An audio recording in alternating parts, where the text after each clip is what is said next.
네, 반갑습니다. 이렇게 소비자 공익 네트워크에서 육류 소비를 위해서 또 그리고 건강을 위해서 많이 이렇게 힘써 주시고 또 이렇게 참석해 주시고 또 건강에 대한 공부를 갖다 많이 할 수 있는 기회를 주시니까 저는 약을 쓰지 않는 의사로서 이런 기회를 사실 많이 갖고 싶은데도 그런 기회를 많이 갖지 못하고 있어서 안타까웠는데 오늘 참 좋은 기회가 된 것 같습니다. 저는 경기도 오산에서 개원하고 있는 정윤섭이라고 합니다. 제가 원래는 외과 의사 출신이었는데 저도 건강이 굉장히 많이 안 좋아졌거든요. 제가 왜 그랬냐면 그때는 수술도 길었고 힘들었고 또 보호자들이 저한테 갖다 주는 게 맨 술만 먹으라고 술만 싸다 주셔가지고 그렇게 하다 보니까 저도 건강이 굉장히 많이 나빠졌습니다. 그래서 제가 제 건강을 위해서 여러 가지 길을 찾다 보니까 제가 이제 새로운 건강 방법들을 갖다 알아서 이제는 자신 있게 남들한테도 약을 쓰지 않고 건강을 고치는 그런 방법들을 갖다가 알게 됐고 또 그런 걸 여러분들한테 많이 알려주기 위해서 이렇게 나서게 됐습니다. 하여튼 반갑습니다. 네. 오늘 제가 말씀드릴 내용은 소고기와 건강에 대해서 해달라고 그래가지고 제가 이 주제를 받고 제가 생각을 해봤는데 우선 먼저 이걸 말씀드리기 전에 여러분들이 건강관리라는 그 개념을 먼저 좀 알아주셨으면 해서 서론으로 잠깐 제가 건강관리하는 법에 대해서 잠깐 말씀드리고 시작하겠습니다.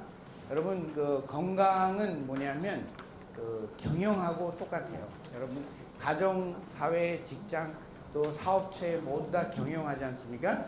마찬가지로 여러분들이 건강하기 위해서는 내 몸 경영을 하셔야 돼요. 아시겠죠? 그러면 경영자가 누구예요? 내가 경영자예요. 내가 종이 아니라고요. 내가 월급 받는 사람이 아니란 말이에요. 경영자의 입장에 서면 여러분들이 내 몸을 어떻게 건강을 관리할 것인지가 다 답이 나오게 되어 있습니다. 그래서 경영을 하시는데 항상 중요한 거는 뭐냐면 어느 한쪽으로 치우치지 않게 항상 균형을 유지하는 게 제일 좋은 건강관리법입니다. 그렇기 때문에 과유불급 그런 말 아시죠? 그런 것처럼 꼭 균형을 유지하려고 생각하셔야지 몸에 좋다고 해가지고 그걸 막 추구하는 거 그것도 어디까지는 좋지만 어느 한계를 넘어가게 되면 그 다음부터는 나빠지게 됩니다. 그래서 항상 균형을 유지한다는 차원을 꼭 잊지 말아 주시기 바랍니다. 자, 이게 이제 세계 지도인데요. 옛날에 그 유전학, 전통적인 유전학에서는 뭐냐고 그랬냐면 유전자가 중요하다고 그랬어요. 그래서 핵 속에 들어가 있는 유전자가 모든 그 명령 체계에서 가장 상위에 있는 걸로 그리고 그게 절대적인 걸로 그렇게 이해가 됐었거든요. 그래서 저기 에스키모인들하고 이 남쪽 인도의 따뜻한 지방에 있는 사람들이 서로 사는 환경이 다르기 때문에 그 중에 그런 환경에 맞는 유전자들만이 서로 선택이 돼서 우성, 열성 유전자가 이렇게 정해진다라고 생각했는데 요즘은 21세기 들어와서 이게 모두 다 틀린 사실. 이렇게 실제 적자 생존에 의해서 선택되는 유전자는 1%밖에 안 됩니다. 우리가 많은 병이 있는데 그 병 중에서 유전에 의한 병은 사실은 1%밖에 안 돼요.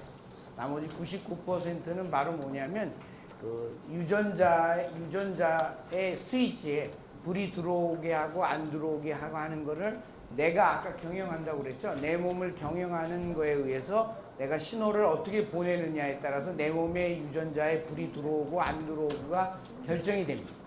그래서 저는 그 말을 사자성어로 가장 적당한 게 뭐가 없을까 고민하다가 찾아낸 게 바로 각자 도생입니다. 각자 살 길을 찾아야 되는 거예요. 각자 자기 유전자에 맞는 살 길을 찾으면 그러면 여러분들이 가장 건강한 방법 길을 찾을 수 있게 됩니다. 자, 그래서 각자 도생법이 아까 제가 말한 건강경영법이다라는 걸 꼭 말씀드리기 위해서 이 사진을 냈어요. 지금 돼지죠? 돼지의 이쪽에 있는 게 멧돼지, 저쪽에 있는 게 집돼지. 이 두 돼지의 유전자가 같을까요? 다를까요? 같습니다. 네? 유전자는 같은데 왜 이렇게 모양도 다르고 성질도 다르고 이렇게 달라졌을까요? 바로 각자 도생법에 의해서 각자 사는 길을 찾았기 때문에 이렇게 달라진 거예요. 아시겠죠? 여러분들이 멧돼지를 잡아가지고 집에서 키워가지고 한 5대, 6대쯤 내려가면 집돼지가 됩니다. 또 집돼지도 풀어놓고 산에서 한 3, 4대 내려가면 멧돼지가 돼요. 이처럼 여러분 자기 자신한테 맞는 건강법을 찾아서 자기가 각자 도생하는 법을 제가 하는 게 건강관리에 있어서 가장 기본이 된다는 법을 알려드리기 위해서 이 사진을 먼저 얘기한 겁니다. 그래서 그럼 건강법에서 제일 중요한 게 바로 뭐냐? 많은 사람들이 병이 생기고 난 다음에 의사한테 와요. 저는 제발 그러지 말고 병 생기기 전에 내 몸의 조시가 안 좋을 때 빨리 그걸 바로 잡으려고 하라고 제가 늘 강조하고 있어요. 그러기 위해서는 뭐예요? 약을 쓰기 이전에 내 몸에 늘 건강에 위협을 주는 게 뭐예요? 음식이에요. 그렇기 때문에 항상 자기 자신한테 맞는 음식을 먹는 게 굉장히 중요하다. 이걸로 건강을 빨리 유지해야 되고, 이 단계에서 실패하신 분들, 그런 분들은 빨리 자기 자신한테 맞는 음식을 빨리 바로 잡아가지고 또 건강을 회복하려고 하는 그런 자세를 가지셔야 돼요. 그런데 많은 사람들이 안타깝게도 계몽이 안 돼 있어서 그런지 이렇게 잘못된 음식을 먹으면서 약하고 수술로 병원에 와서 병을 고치려고 하고 있어서 참으로 안타깝습니다. 그리고 아까도 여기 퀴즈도 많이 내는데도 막 그런 퀴즈도 틀리더라고요. 너무 안타까워요. 그러니까 이렇게 국민 계몽을 위해서 많은 시간을 이렇게 우리가 투자하는데도 불구하고 일부러 그러시는 거겠죠? 알겠습니다. 그러니까 음식을 미리 올바르게 자기한테 맞는 그런 음식을 먹어서 건강을 챙기면 절대로 약하고 수술에 의존하지 않고도 건강을 유지할 수 있다는 사실 믿으셔야 됩니다. 제발. 그래서 저는 건강한 사람이 되려면 요즘 기회가 항상 열려 있어요. 건강한 기회는 열려 있습니다. 여러분들이. 그렇기 때문에 여러분들이 선택하고 안 선택하고 그게 문제예요. 근데 대부분의 건강하지 못한 사람들은 기회가 와도 선택을 안 해요. 무슨 말인지 아시죠? 그리고 그 과정에서는 건강에 여러분들의 능력과 실력을 다해서 열과 성의를 다 하셔야만 됩니다. 그래야지만 되고 그 결과는 반드시 여러분 본인이 건강에 있어서는 특히 사회 문제에 있어서는 뭐 정의다, 정의가 아니다 이러지만 건강, 내 몸에 있어서는 내가 경영자이기 때문에 그 결과에 대해서는 스스로 책임져야 됩니다. 아시겠죠? 그렇기 때문에 제발 건강에 있어서는 남 탓하지 마세요. 제발 부탁드립니다. 이거 퀴즈에 나올 줄 몰라요. 자, 그러면 이제 제 본론으로 들어가서 우리가 육식을 할 거냐 채식을 할 거냐 여러 가지 논란이 많은데, 원래 인간들은 육식도 하고 채식도 하고 하는 잡식 동물인 거 아시죠? 네. 과거에 사냥을 하고 그 다음에 채집을 해서 우리가 먹을 거를 챙겨 먹던 그런 종족이에요. 그렇죠?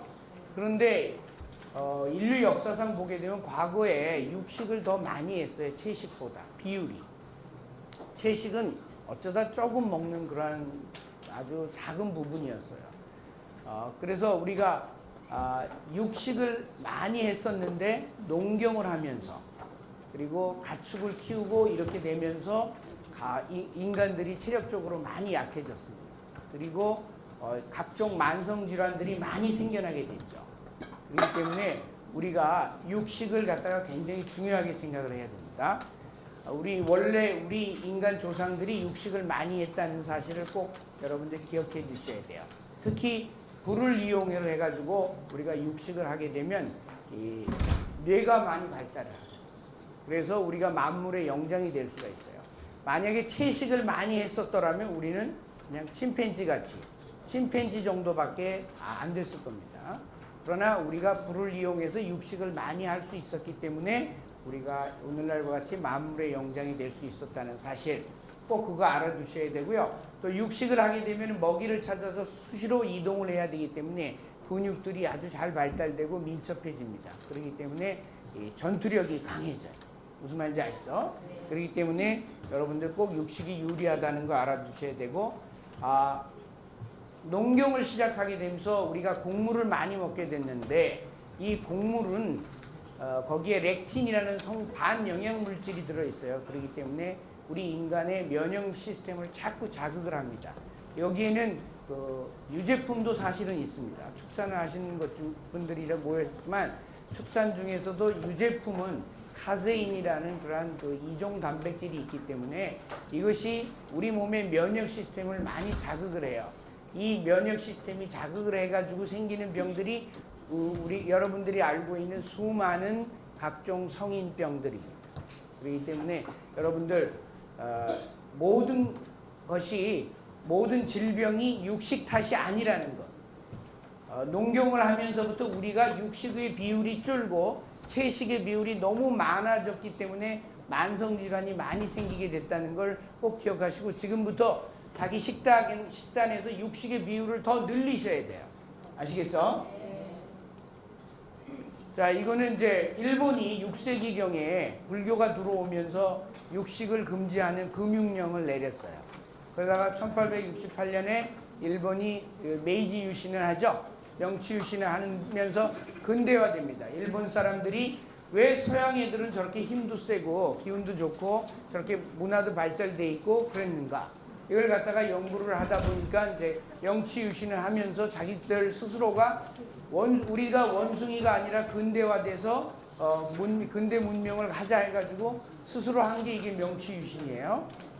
그래서 정치, 경제, 사회 모든 데를 갖다 다 발달시키면서 그 중에서 얘네들이 눈여겨본 게 뭐냐면 서양 사람들이 과연 뭘 먹을까? 이렇게 보다가 자기네들하고 차이가 나는 게 뭐예요? 고기를 서양 사람들이 먹는다는 사실을 알고 이거 이제 국민들을 갖다가 계몽하기 위해서 소고기 먹기 운동을 시작합니다. 그래서 천황이 1872년부터 소고기 먹기 운동을 해서 소고기를 먹지 않으면 근대인이 아니다. 근대인이 아니면 뭐예요? 원시인이라는 거예요. 숲속에 사는 원숭이하고 똑같은 수준밖에 안 된다. 우리도 소고기를 먹자. 이렇게 해가지고 소고기 먹기 운동을 갖다가 하게 됩니다. 이 운동의 결과로 임진왜란 때는 일본 사람들이 우리나라 한반도 중간 정도밖에 침략 못하죠. 그런데 20세기에는 어땠어요? 일본 사람들이 기운이 나서 한반도는 물론 만주, 중국 다 침략하잖아요. 대동아 전쟁을 일으키잖아요. 이만큼 소고기 먹는 거가 매우 중요하다는 사실을 여러분들 꼭 알아두셔야 돼요. 그래서 우리가 일본을 이기려면, 그 길을 하려면 어떻게 해야 돼요? 일본 사람보다 소고기를 더 많이 먹으면 돼요. 이건 굉장히 중요한 얘기입니다. 아시겠죠? 그래서 육식은 과거부터 지배층의 식사였고, 아까 최현재 교수님 얘기했을 때 체력, 국력을 매우 키워줍니다. 아시겠죠? 그런데 문제는 자꾸 분탕질을 하는 사람들이 있어요. 육식이 건강에 나쁘다. 육식이 웰빙 식품이 아니다. 육식이 암을 일으킨다. 이렇게 말하는 사람들이 계속 있는데, 그리고 그런 의견들이 지금 현재 많이 지배적으로 돼 있어요. 근데 그게 바로 잘못된 프레임입니다. 아시겠죠? 여러분, 이런 이 프레임 전쟁에 휘말려들면 안 돼요. 왜냐하면 그건 그 사람들이 전체를 다 이해하지 못하고 자기가 이해한 부분만을 가지고 강조하기 때문에, 또 이걸 받아들이는 사람도 역시 마찬가지로 자기가 이해되는 부분이 그래, 나 맞아, 나는 육식을 먹으니까 소화가 잘 안 되는 것 같아, 이렇게 생각하시는 분들이 있어요. 그렇다고 해서 그게 진실은 아니라는 사실을 꼭 여러분들이 알아두셔야 돼요. 아시겠죠? 그래서 지금 제가부터 말씀드린 건 육식에 대한 잘못된 프레임을 갖다가 깨트리고 새로운 올바른 프레임으로 여러분들한테 무장시키기 위해서 제가 이렇게 나왔습니다. 자, 육류식품은 영양 공급 측면에서 아주 가장 어떤 채식보다도 어떤 곡물보다도 가장 우수한 식품입니다. 거기에는 영양소가 탄수화물은 제외하고 나머지 모든 영양소들이 다 들어있고요. 우선 생체 흡수 이용률이 매우 높습니다. 그리고 대사 조절 측면에서 여러 개처럼 인슐린 분비를 최소화하기 때문에 대사 균형을 늘 적절하게 유지시켜주기 때문에 좋고요. 아까 그 퀴즈 문제에서 나왔죠. 건강한 지방과 같은 것들이 많기 때문에 호르몬, 생리조절 물질, 신경 전달 물질 이거가 다 뭐에서 만들어져요? 바로 이런 건강한 지방에서부터 만들어집니다. 아시겠죠? 그렇기 때문에 이런 측면에서 굉장히 중요하고 또 개인적으로 여러분들이 육류 섭취를 잘 할 수 있다는 건 뭐예요? 여러분 몸이 잘 소화력이 튼튼하다는 뜻이에요. 그러니까 내가 육류 섭취가 잘 안 돼. 그러면 뭘 걱정하세요? 내 몸의 소화력이 남들보다 매우 약하다는 걸 인정하셔야 돼요. 아시겠죠? 그래서 아까도 말씀드렸듯이 육류가 이렇게 건강한 호르몬 및 생리조절 물질을 만드는 데 매우 도움이 된다. 각종 펩타이드 호르몬이라든가 신경전달 물질, 여러분들 몸에 굉장히 호르몬 중요하죠? 특히 연세 많으신 분들 호르몬들이 많이 떨어지는데 그 좋은 양질의 호르몬들을 만들기 위해서는 반드시 육식이 필요해요. 그리고 스트레스를 많이 받아서 각종 스트레스 호르몬이라든가 각종 성 호르몬이라든가 이런 게 다 재료가 되는 게 바로 육류예요. 아시겠죠? 그리고 여기 뭐 아이코사노이드, 그리고 인체에는 통증을 갖다가 견디고 하는 여러 가지 그런 물질 중에 오피오이드, 그쪽만 있는 게 아니에요. 카나비노이드가 있어요. 그래서 이 카나비노이드도 다 지방으로부터 만들어집니다. 무슨 말인지 아시죠? 그래서 아주 굉장히 유용한 물질들을 다 육류만으로도 충분히 공급이 가능하다 이거예요. 아시겠죠? 그리고 육류를 먹게 되면 이건 최은재 교수님이 다 얘기하셨으니까 염증을 줄일 수 있고 건강한 지방을 먹으면 체중도 빠지고 미토콘드리아의 기능도 회복되고 혈액순환도 좋아집니다. 그래서 보시면 왜 쇠고기냐? 쇠고기에는 아까도 말씀드렸듯이 탄수화물을 제외한 나머지 모든 영양소는 다 있어요. 탄수화물은 활동 에너지이기 때문에 활동 에너지를 제외한 그 탄수화물 빼고는 나머지 좋은 아미노산, 그 다음에 지방 이런 것들이 다 들어가 있습니다. 그런데 자꾸 뭐 일부 사람들이 육식에 대해서 부정적인 프레임을 씌우고 있는 사람들이 있죠. 그래서 이런 사람들의 말에 전적으로 현혹되지 않도록 주의하셔야 됩니다. 아까도 말씀드렸듯이 한우에는 우리 몸의 근육하고 가장 유사한 아미노산 프로파일을 가진 그러한 단백질 성분들이 들어가 있기 때문에 이런 점을 잘 아셔야 되고 지방도 매우 우수합니다. 그래서 포화지방과 단일 불포화지방이 우리 몸의 구성 성분하고 거의 비슷하게 들어가 있어요. 아시겠죠? 또 각종 비타민, 미네랄도 많이 들어가 있습니다. 또 그것 말고도 여러 가지 영양 성분들, 크레아티닌, 타우린, 그리고 글루타치오네제, 그리고 CLA, 콜레스테롤, 오메가3 이런 것들이 다 들어가 있습니다. 그렇기 때문에 영양학적으로 매우 우수한 그런 식품원이다라는 점 꼭 기억하셔야 됩니다. 그런데 오늘 제가 말씀드리기 전에 우선 우리가 앓고 있는 모든 성인병들, 그 성인병들이 뭐 때문에 생기느냐 이렇게 보면 거의 대부분이 인슐린 저항성 때문에 생기게 됩니다. 인슐린 저항성이라는 건 바로 뭐냐면 당분을 너무 많이 섭취해서 생기게 되는 겁니다. 그렇게 되면 저 빙산 보이시죠? 빙산의 수면 아래가 90%가 있고 수면 위로 올라와 있는 건 전체의 10%밖에 안 돼요. 그러니까 여러분들이 그 당분을 많이 먹게 되면 그것들이 쌓여가지고 마침내 수면 위로 올라올 때 그 모양이 각기 다를 수가 있어요. 어떤 사람은 비만으로, 어떤 사람은 당뇨로, 어떤 사람은 암으로, 또 어떤 사람은 여기 있는 것은 심혈관 질환, 혈압이 높은 경우 이런 것 등등으로 나타날 수 있기 때문에 여러분 문제를 근본적으로 해결하려면 어떻게 되냐면 저 수면 밑에 있는 인슐린 저항성이 생기지 않도록 식사 조절을 잘 하셔야 된다는 점 꼭 말씀드립니다. 그렇기 때문에 이런 모든 병이 육류를 먹어서 생기는 병이에요? 아니에요. 육식이 이런 성인병을 일으킨다는 생각을 빨리 버리셔야 됩니다. 아시겠죠? 오히려 당분과 그다음에 곡물이 그리고 과일이 이런 것들을 갖다가 일으킨다는 점 꼭 기억하셔야 됩니다.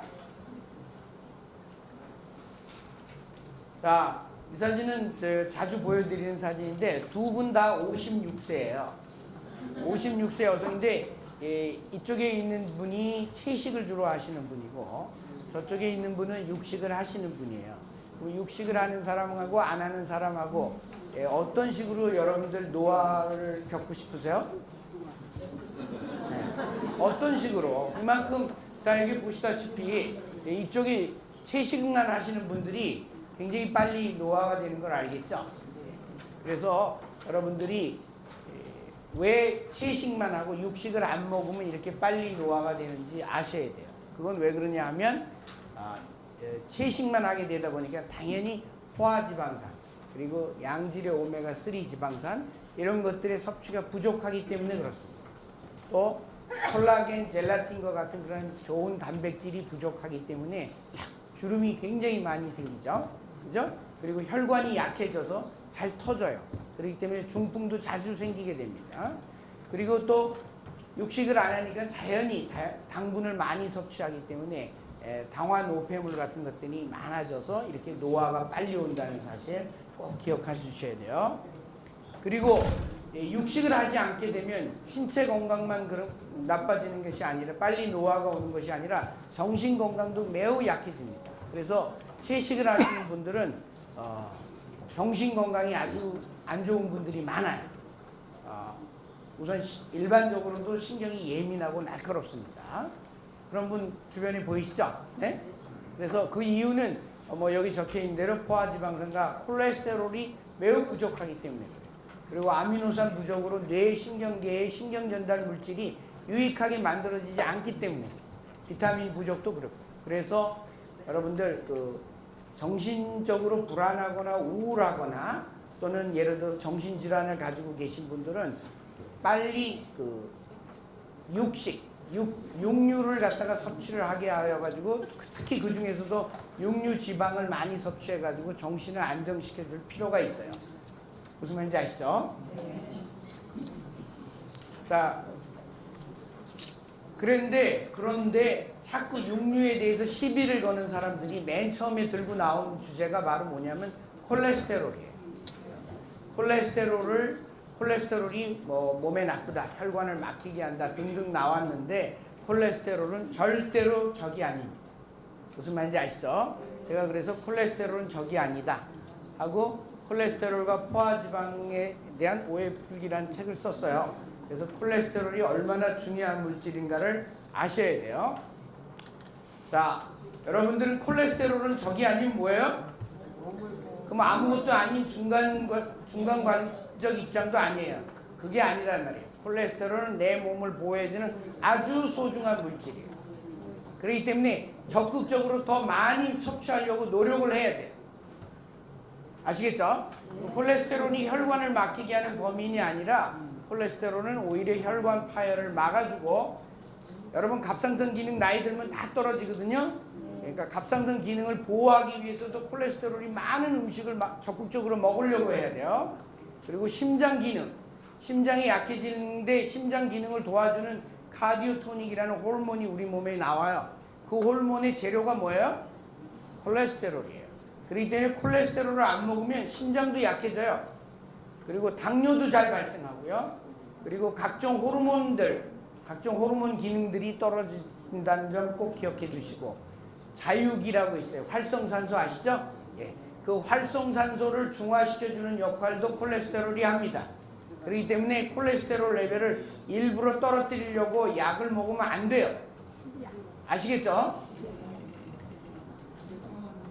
그런데 요즘 의료계에서는 뭐라고 그럽니까? 콜레스테롤을 갖다가 혈관 폐쇄를 갖다가 일으키는 주범으로 생각을 해가지고 자꾸 콜레스테롤을 갖다가 떨어뜨리라고 이렇게 말하죠. 예. 그래서 콜레스테롤을 떨어뜨리는 약을 자꾸 권하고 이 중에도 많은 분들이 콜레스테롤을 떨어뜨리는 약을 먹고 계실 줄로 알고 있습니다. 그렇지만 그렇게 하는 게 매우 잘못된 것이라는 점 분명하게 제가 자신 있게 말해줍니다. 콜레스테롤 수치가 높다고 해서 전혀 겁먹지 마시고 또 그렇게 다른 사람한테 겁을 주셔도 안 됩니다. 아시겠죠? 그거는 이미 의학적으로 다 이미 밝혀진 이야기입니다. 그러면 이런 콜레스테롤에 대한 가짜 프레임을 일으키는 사람들이 누구냐? 바로 콜레스테롤이 없는 기름이 뭐예요? 식용유. 그래서 식용유 업자들이 다 자꾸 동물성 기름을 가지고 시비를 걸었던 거예요. 그리고 이들의 후원을 받는 데가 바로 심장협회, 또 당뇨협회, 제당업계, 바로 이런 데예요. 그래서 이런 사람들이 만들어낸 잘못된 이야기로 인해 가지고 여러분들이 콜레스테롤 갖다에 대해서 콜레스테롤은 나쁜 적이다, 이렇게 생각하고 있는데 그렇지가 않습니다. 콜레스테롤이 없으면 여러분 큰일 납니다. 또 그 다음에 또 육식을 가지고 자꾸 시비를 걸어요. 시비를 거는 게 바로 뭐냐면 그 다음에는 포화지방. 포화지방은 여러분 상온에서 굽죠? 소고기 요리하실 때 보면 소고기 기름 굽잖아요. 그러니까 이거 많이 먹으면 내 몸속에서도 굽는다 라는 그런 소리를 하는데 그게 잘못된 겁니다. 우리 몸 상온에서는 굽지만 우리 몸 안에 들어오면 어떻게 돼요? 지방은 포장이 돼요. 포장이 되지 지방 자체로 움직이지는 않아요. 그 포장되는 게 1차 포장이 이제 에스테르와 반응이고 2차 포장이 지단백, LDL, HDL 여러분 아시죠? VLDL.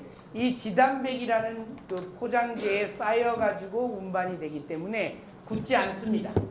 만약에 지방이 떨어져서 나와서 자유롭게 포장되지 않은 지방은 우리가 자유지방산이라고 그러는데 자유지방산은 어떤 때 생겨요? 당분을 많이 먹으면 생겨요. 무슨 말인지 아시죠? 지방만 먹으면 이렇게 잘 포장이 돼서 움직이기 때문에 문제가 되지 않아요. 그런데 당분을 많이 먹으면 지방도 이 포장재에서 튕겨 나옵니다. 그렇기 때문에 지방이 혈액 속에서 굳지 않게 하려면 어떻게 해야 돼요? 당분을 좀 적게 먹는 게 중요한 것이지 육류 탓이 아니다라는 거. 알겠죠? 또 지방을 먹으면 혈액이 끈적끈적해진다. 굳는다는 말하고 비슷비슷하지만 사실은 조금 달라요. 뉘앙스가. 혈액을 끈적거리게 하는 게 그 육류 지방이 아니에요. 끈적끈적거리게 하는 거는 바로 혈액 속에 있는 염증 물질 때문에. 그리고 피브린이라는 단백질 때문에, 염증성 단백질. 이게 이런 염증 물질들은 뭐에 의해서 생기냐면 뭐 세균이 들어와서도 생기고 흡연에 의해서도 생기지만 당분에 의해서 생깁니다. 또 기름 중에는 아까 말했듯이 얘기하셨던 최윤재 교수님이 얘기했던 오메가6 지방 알겠죠? 그리고 산화된 지방, 트랜스 지방 이런 것들이 혈액을 끈적끈적하게 하는 거지 여러분들이 먹는 고기 속에 있는 양질의 동물성 지방이 끈적끈적거리게 하는 게 아니라는 사실. 그런데도 이렇게 누명을 씌웠다고나 할까요? 이렇게 가짜 뉴스를 퍼뜨리고 있는 거죠. 그리고 이 포화지방은 사실은 우리 몸에서 여러분들 몸에서 포화지방은 모든 동물들이 다 만들어내요. 네. 그래서 여러분 몸속에 있는 포화지방이 다 먹어서 생긴 지방이 내 몸의 지방이 된 게 아니라 바로 여기 있는 것처럼 당분을 많이 섭취하게 되면 그 당분이 인슐린이라는 호르몬 작용에 의해서 이렇게 내 몸에 축적이 되는 거예요. 무슨 말인지 아시죠? 그래서 포화지방은 우리 몸에서 매우 중요한 여러 가지 중요한 작용을 한다는 거 말씀드리고요. 그래서 또 당분이 우리 몸에 들어가면 포화지방이 된다는 점, 그리고 염증도 증가시킨다는 점 꼭 기억해 주세요.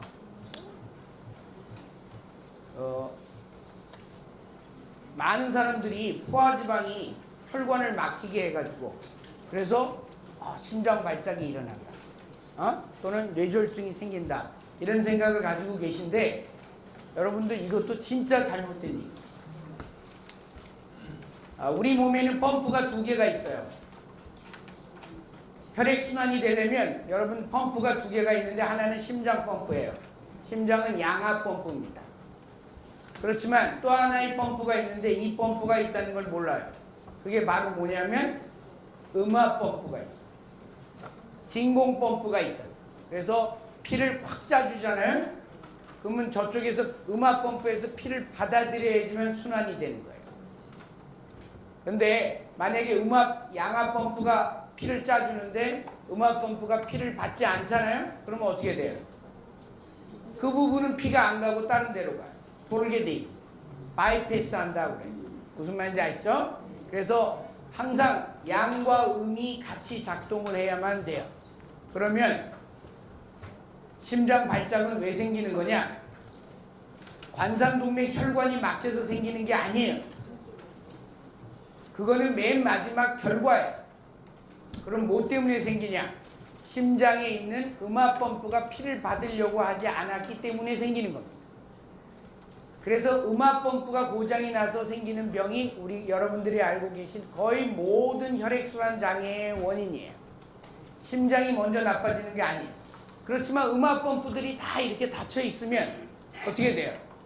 심장은 열심히 피를 보내지만 피를 받으려고 하는 데가 피를 안 받으면 어떻게 돼요? 나중에 심장도 망가져요. 힘을 갖다가 계속 들이기 때문에. 그죠? 그게 혈압도 올라가게 돼요. 그래, 그 결과로 나타나는 게 관상동맥의 협착이에요. 아시겠죠? 그렇기 때문에 여러분들 건강하기 위해서는 여러분들 몸속에 있는 심장펌프만 생각하지 마시고 여러분들 몸속에 있는 음압진공펌프, 모세혈관 펌프를 발달시키도록 노력을 하셔야 돼요. 그러려면 어떻게 해야 돼요? 이렇게 늘 긴장하고 몸을 오그리고 있으면 안 돼요. 자, 다 같이 눈을 감고, 자, 눈 감고 열려라 문, 열려라 문 이렇게 주문을 외치면서 자기 몸에 있는 모세혈관 펌프들이 쭉 열리게 해주셔야 돼요. 그게 하는 게 바로 부교감신경 강화고 그렇게 하는 게 바로 그 각종 명상이니 치유니 이런 데서 하는 일들이에요. 이게 바로 모세혈관 진공펌프를 갖다가 열게 만드는 그런 운동이거든요. 그러니까 여러분들 늘 긴장만 하고 계시지 말고 심장에만 모든 걸 의존하지 마세요. 피를 받는 게 중요해요. 아시겠죠? 남자 여자도 마찬가지예요. 남자 여자 사랑을 맺으려면 어떻게 해야 돼요? 남자가 대시만 한다고 되는 게 아닙니다. 여자가 받아줘야 돼요. 그렇죠? 예, 굉장히 중요해요. 제가 여기서 강의를 해도 내가 말한 내용을 여러분들이 받아들이면 여러분들 머릿속에 박힐 거고 받아들이지 않으면 다시 메아리가 돼서 흩어지는 에너지가 될 겁니다. 무슨 말인지 아시죠? 그래서 양과 음이 굉장히 중요하다는 사실. 그렇기 때문에 건강을 생각할 때 늘 양만 생각하시면 안 되고 음의 기운을 갖다가 발달시키도록 노력을 하셔야 돼요. 나는 음의 기운을 도저히 발달시킬 자신이 없다. 그러면 깊이 잠을 주무십시오. 그런 것만 해도 발달이 됩니다. 그래서 잠을 못 주무시는 분들은 온갖 병이 다 생기는 거예요. 이 원리에 의해서. 아시겠죠? 그래서 제가 이런 말씀을 드리는 이유는 포화지방 때문에 심장 발작이 생기는 게 아니다라는 사실을 말씀드리기 위해서 그렇게 한 겁니다. 그래서 포화지방에 대해 잘못된 프레임을 씌우는 사람들, 저지방 식단 옹호론자들, 뭐 여러 가지 약을 파는 사람들 등등 있죠. 자, 여기까지가 이제 잘못된 거 다 교정했잖아요. 그렇죠? 그런데도 아직도 육식에 대해서 시비를 거는 사람들이 또 있어요. 그게 바로 최근에 들고 나온 이론이 바로 뭐냐면 육식을 먹으면 티마오라는 물질이 많이 생겨서 심장병이 생긴다라고 또 다른 형태의 프레임 싸움을 계속 걸어옵니다. 그럼 이게 왜 틀렸는가 보면 티마오라는 게 뭐냐면 동물성 식품을 먹게 되면 여러분들 콜린이라든가 카니틴이라는 그런 단백질 아미노산 물질들이 있어요. 그런 걸과 먹으면 여러분 장내 세균에서 이게 TMA로 됩니다. 그러면 이 TMA가 흡수돼 가지고 간에서 산화 요소에 의해서 TMAO, T마오가 돼요. 이 T마오가 심장병을 갖다 많이 일으킨다라고 돼 있는데 그러면 여기서 가장 중요한 게 뭐냐면 이 TMA를 TMAO로 산화시키는 효소, 이 효소를 갖다가 우리가 F-모노옥시지나제라고 이렇게 말을 하는데 요 효소가 많이 발현되는 게 어느 때냐? 바로 당분을 많이 먹을 때 발현이죠. 그렇기 때문에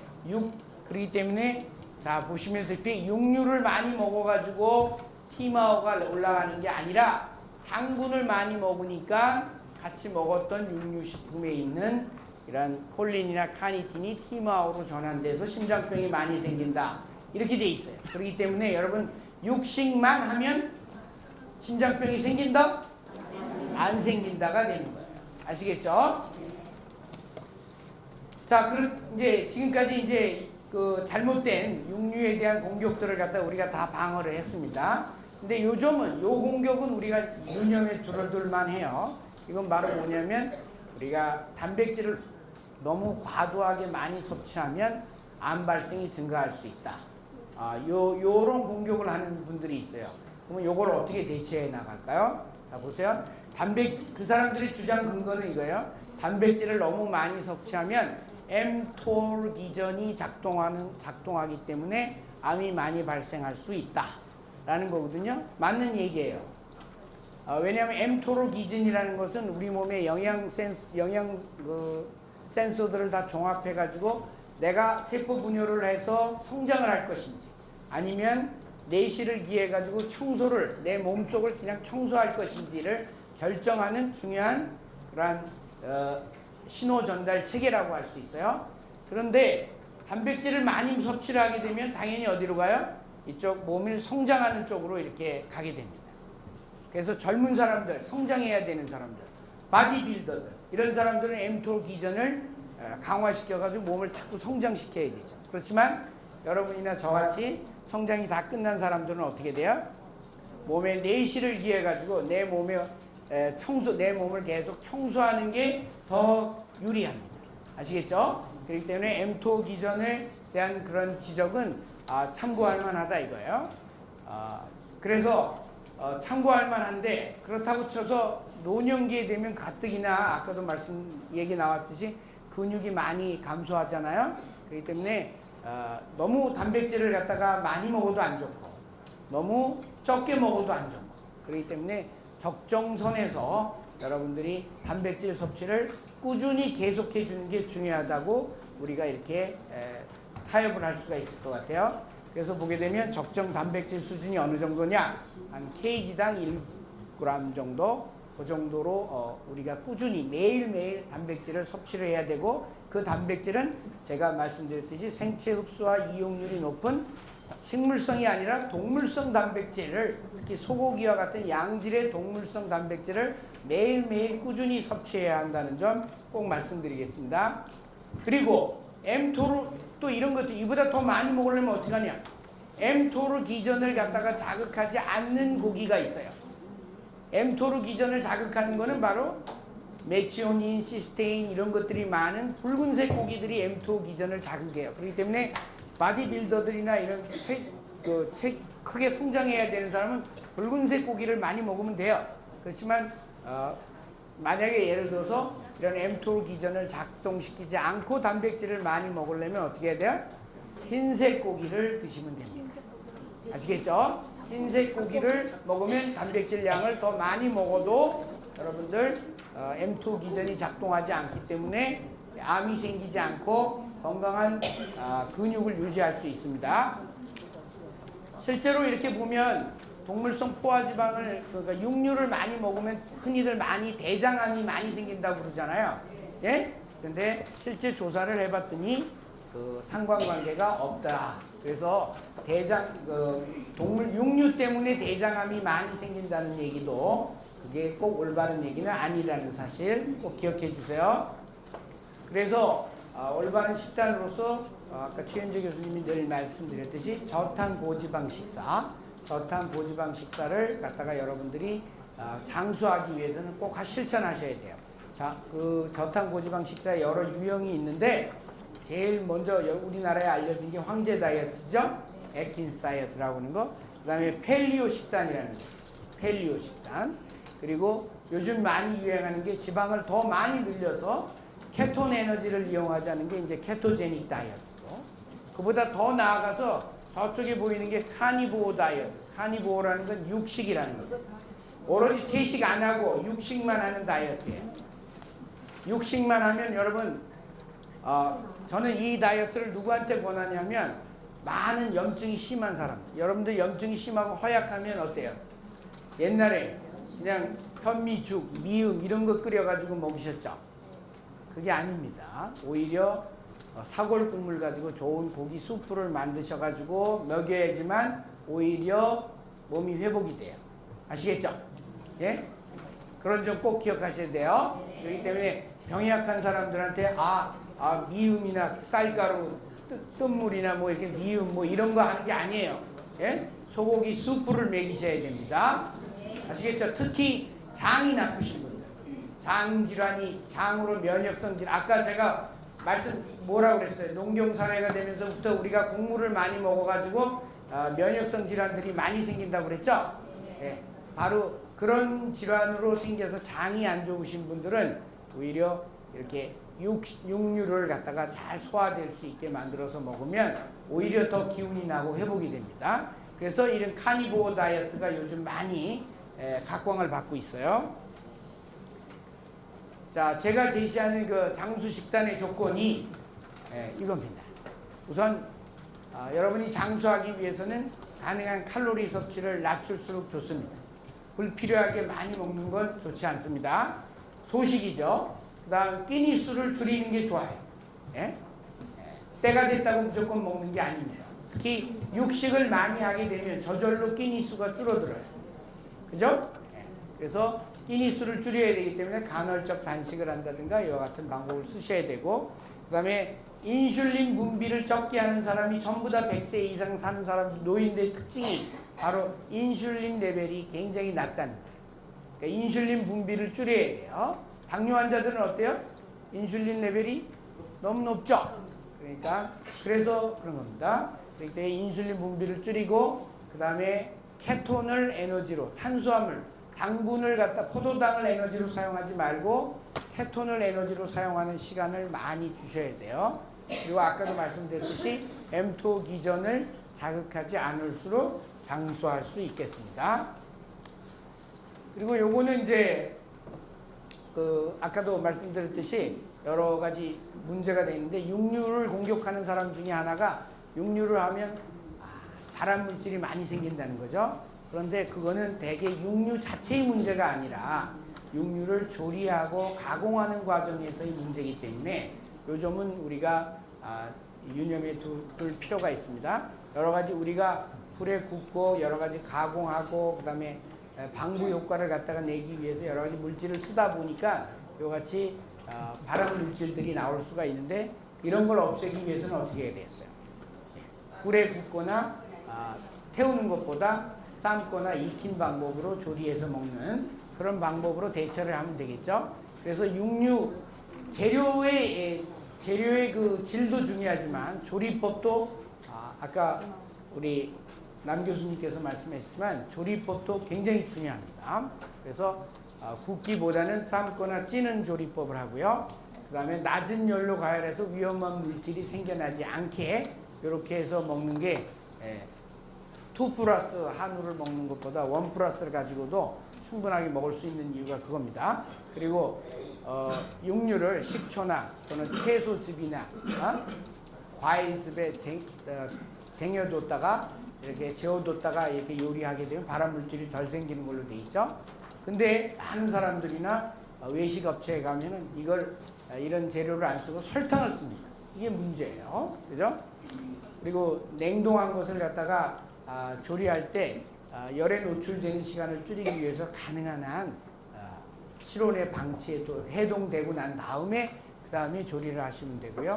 그다음에 직화구이를 하는 것보다는 같이 초벌구이를 갖다가 호일에 싸서 이렇게 한 다음에 그 다음에 하는 게 훨씬 낫고요. 뭐 나머지는 읽어보시면 되겠습니다. 또 이것도 마찬가지로 가축 사육의 문제가, 우리나라 소고기는 이제 항생제 전혀 안 쓴다고 그랬죠? 네.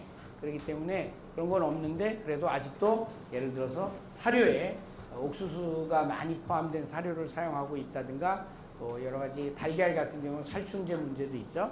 그래서 이런 거는 앞으로 우리 축산업이 개선해야 될, 나가야 될 문제라고 생각을 해요. 그렇기 때문에 여러분, 제가 말씀드린 내용은 뭐냐면 육류 섭취를 지금보다 더 많이 늘리셔야 돼요. 그리고 몸이 안 좋으신 분들은 곡물이나 과일이나 이런 거의 섭취를 더 많이 줄이셔야 돼요. 반대입니다. 아시겠죠? 그러기 위해서 육류 섭취를 많이 발달시키려면 여러분 어떻게 해야 돼요? 네, 우리나라 축산업이 더 많이 발전해야 됩니다. 그렇기 때문에 축산업 발전에 우리가 소비자로서 적극적으로 더 호응을 해야 된다고 생각합니다. 이상. 그리고 마지막으로 많은 분들이 특히 나이를 들어가면 나는 고기 먹기가 싫다. 고기가 싫다고 하시는 분들이 많이 있어요. 그 이유가 바로 뭐냐? 아까도 말씀드렸듯이 내가 고기를 소화할 수 있는 능력이 안 되기 때문에. 그렇다고 해서 여러분들 자꾸 탄수화물로 손이 가지 마시고 내가 고기를 갖고 육류를 소화를 잘 못 시킬 경우에는 육류 소화를 잘 할 수 있게끔 조리 과정을 갖다가 바꾸든가 해서라도 어떻게 해서라도 육류를 갖다가 섭취할 수 있도록 해야 됩니다. 그래서 소화력을 증진시키기 위해서는 만약에 정 안 되면 소화제를 왕창 같이 먹어가면서라도 육류를 드셔야 돼요. 무슨 말인지 아시죠? 그래야지만 여러분들 건강을 찾을 수가 있습니다. 자꾸 육류가 소화가 안 된다고 해가지고서 전부 자꾸 이렇게 곡물이나 탄수화물 쪽으로 이렇게 식탁을 가시면 안 돼요. 아시겠죠? 그리고 소화가 잘 되게 사골 국물을 만든다든가 수프를 만든다든가 이렇게 탕을 만든다든가 이렇게 해서라도 그것을 베이스로 해가지고 늘 모든 식사를 할 때 이용을 하셔야 돼요. 아시겠죠? 네. 자, 그 점 말씀드리고 강의 마치겠습니다.